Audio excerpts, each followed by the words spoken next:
ஈரானில் தற்போது கடும் பொருளாதார நெருக்கடி ஏற்பட்டுள்ளது.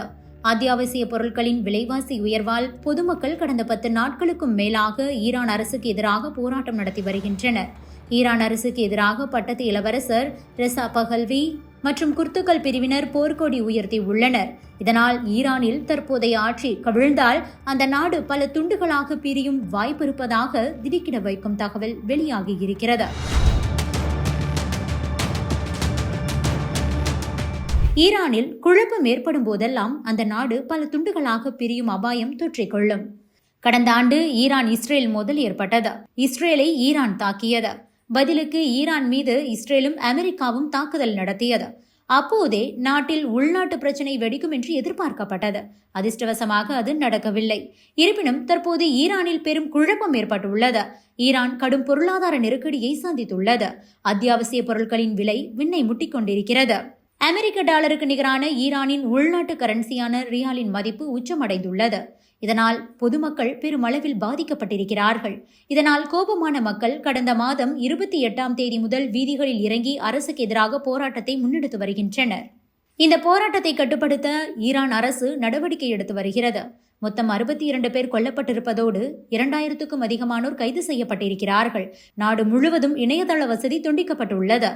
இந்த நிலையில்தான் ஈரானை 1979 ஆட்சி செய்த முகமது ரெசா பஹல்வி மன்னரின் வாரிசான பட்டத்து இளவரசர் ரெசா பஹல்வி மக்களின் போராட்டத்துக்கு ஆதரவு தெரிவித்துள்ளார். இவர் அமெரிக்காவின் ஆதரவாளராக இருக்கிறார்.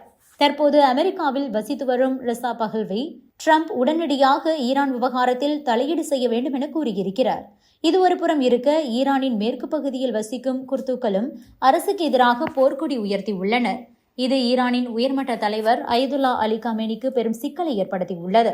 அது மட்டுமின்றி நாடு பல துண்டுகளாக பிரியும் அபாயம் ஏற்பட்டிருக்கிறது.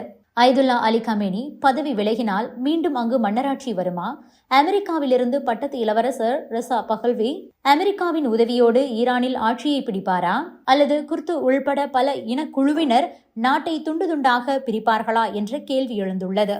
ஈரானை எடுத்துக்கொண்டால் 2023ஆம் ஆண்டின் நிலவரப்படி மொத்தம் மக்கள் தொகை 8.76 கோடி. இதில் 99.4% பேர் இஸ்லாமியர்கள்.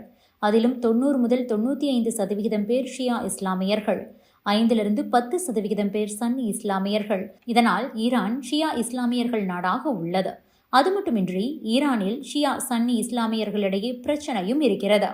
ஈரானில் மத அடிப்படையில் இஸ்லாமியர்கள் ஒன்றாக இருந்தாலும் கூட இன அடிப்படையில் பிரிந்துதான் இருக்கிறார்கள். அங்கு மத பிரிவுகளை விட இனம் என்ற அடிப்படையில் மக்கள் ஒன்றாக இணைகின்றனர்.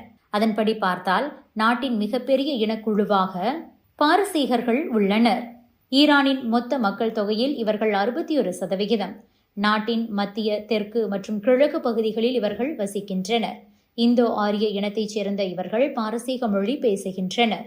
இவர்களுக்கு அடுத்தபடியாக அசரிகள், அடுத்ததாக குர்துக்கள், அடுத்ததாக பலூச்சி பழங்குடியினர், இவர்களுக்கு அடுத்து துர்க்மென்கள். ஈரானில் பெர்ஷிய மற்றும் அசரி மக்களை விட குர்துக்களின் எண்ணிக்கை குறைவாக இருந்தாலும் கூட அவர்கள் தொடர்ந்து தனிநாடு கோரி வருகின்றனர். இதனால் பல குர்து தலைவர்கள் நாடு கடத்தப்பட்டு வருகின்றனர்.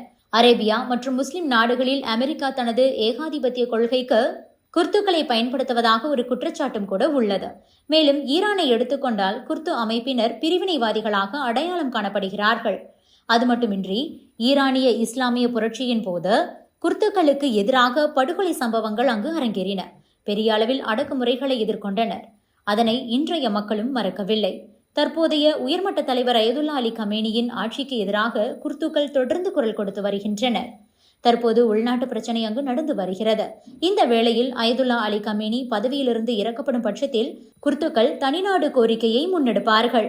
இதற்கு அமெரிக்கா ஆதரவு கொடுக்கலாம். குர்துக்களை பார்த்து ஈரானில் உள்ள பிற இனக்குழுவினர் தனிநாடு கோரலாம். இதனால்தான் தற்போது நடக்கும் பிரச்சனை ஈரானை தனிநாடாக்கும் என்று சொல்கிறார்கள். பிரிவினை சக்திகளாக குர்துக்களை அங்கிருப்பவர்கள் பார்ப்பதுதான் இதற்கு பிரதான காரணம். இப்போது ஈரானில் நடந்து வரும் போராட்டங்களுக்கு அமெரிக்கா ஆதரவளிக்கிறது. குர்துக்களும் அமெரிக்காவின் ஆதரவை எதிர்பார்க்கிறார்கள். Subscribe to One India and never miss an update.